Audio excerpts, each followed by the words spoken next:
So bearded dragons are the #1 pet lizard in the world, and in this video we're gonna break down how to properly take care of them and why they're so awesome. Stop that.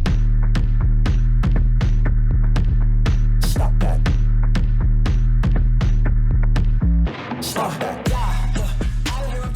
So this right here is an adult bearded dragon, and these guys are a medium-sized lizards, and honestly they make one of the best pet reptiles you could ever get. They are very personable, they're very smart, they'll recognize the owner, and they're pretty easy to take care of. When it comes to bearded dragons, an adult like this is probably going to require around a 40 to 60 gallon enclosure. We have them in these front opening enclosures, which works best for us, but there's a lot of different ways to keeping these guys. The bearded dragon comes from Australian shrublands, contrary to popular belief that they're from deserts. Now, they are definitely an arid animal that require a lot of heat, but these guys do require to be hydrated. They're not gonna be dried out completely like a lot of other animals. One of the biggest mistakes bearded dragon owners make is that they keep them too dry and they don't provide enough water. Now, the bearded dragon gets its name obviously from the spikes that they have on the bottom of their jaw. When bearded dragons get really upset or they're in breeding season, these spikes will go all black and they'll puff out their beard just like that and open up their mouth, and it looks very intimidating, and that's what they do to ward off other males or just to show you that they're upset. But for the most part, bearded dragons are very docile, so you will rarely see that with your own pet. Setting up your bearded dragon is actually pretty simple. You're gonna wanna start with the substrate. You want something that's dry, that doesn't retain much moisture. For this, we like to use rocks, you can use sand, but the best thing is probably gonna be tile. Tile is great, easy to clean up, and it's nice. It gets nice and hot for the bearded dragon to warm up. Under the heat lamp, we also like to put like a slate rock, something for it to get really warm so the bearded dragon can also warm up its belly. For the heat, you want it about like 100 to 115 degree hot spot. The power of your heat bulb is really gonna depend on the type of enclosure you have, how big it is, and the ventilation. Like I said, you do want it about 100 to 115, but you also do want the bearded dragon to be able to cool off. You want it at about the mid 80s and the cool side. You know, you gotta make sure it's gotta be able to escape. Reptiles do thermal regulate, so they don't control their own body temperature. The environment does it. So when they wanna get hot, they'll go to the hot side. When they wanna cool off, they need to be able to escape that heat and go to the cool side. Other things we like to add in the enclosure is some hides, something for it to feel comfortable, especially at night to sleep under. They do actually love to climb, so we like to stuff it with branches. And for the UVB, you do want a 10.0 or desert UVB. For hydrating your bearded dragon, they actually get a lot of the hydration through the vegetables that they eat, but we also like to provide a soaking once about every 2 weeks for the adults. You could also give them the occasional misting as well. One of the most important tools you can have for a bearded dragon is this infrared temperature gun.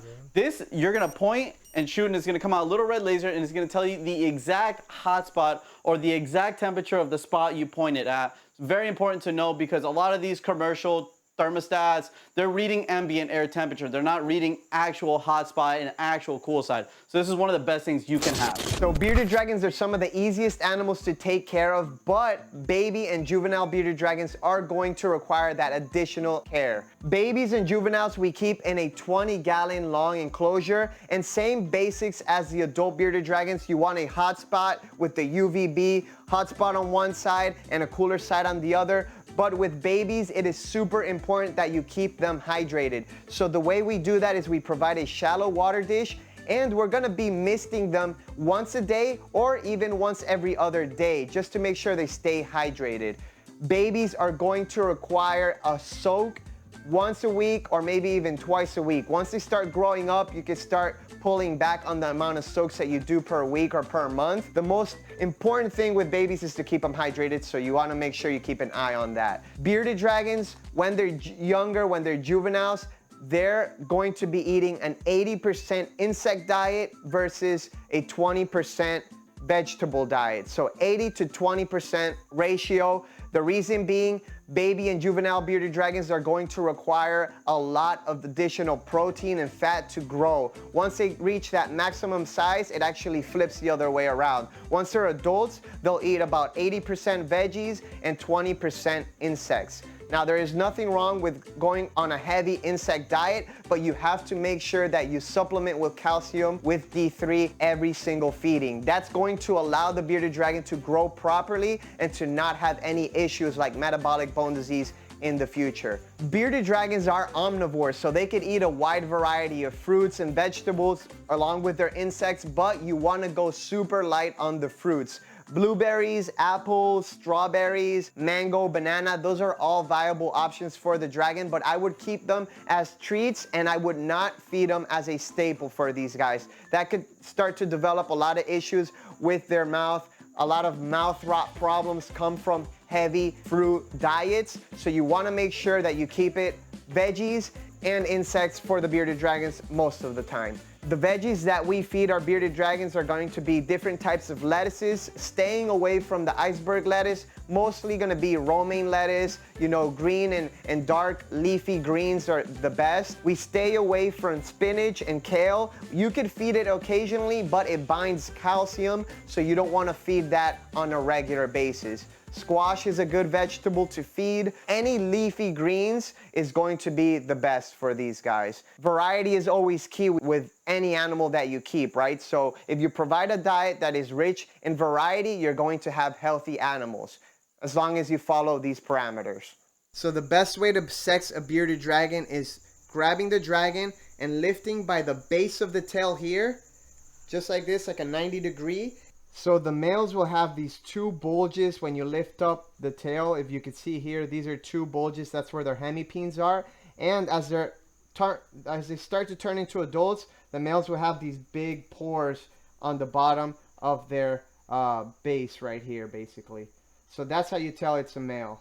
So bearded dragons are very inexpensive, especially when you're looking at a citrus or like one of the more normal colors like this guy here. There's a lot of different morphs and the prices range, but for a normal baby bearded dragon, you're looking to spend anywhere from $40 to $75. Now for the higher red or orange animals like we've shown, you could spend anywhere from $100 to $300, $400, even $500 or up, depending on how much saturation the color has.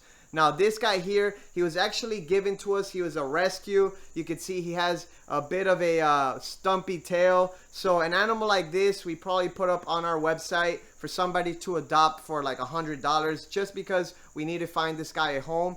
And he does make an excellent pet.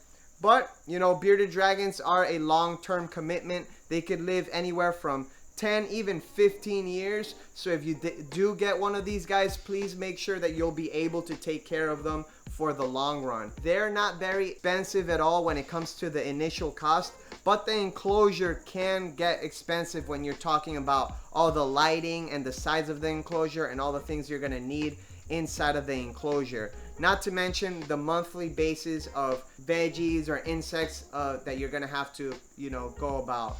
Bearded dragons enclosure that is gonna be for an adult probably is gonna run you around $150 with everything in there. For a baby, it will be somewhere around $100. Once you have that initial cost set, they're not expensive to maintain.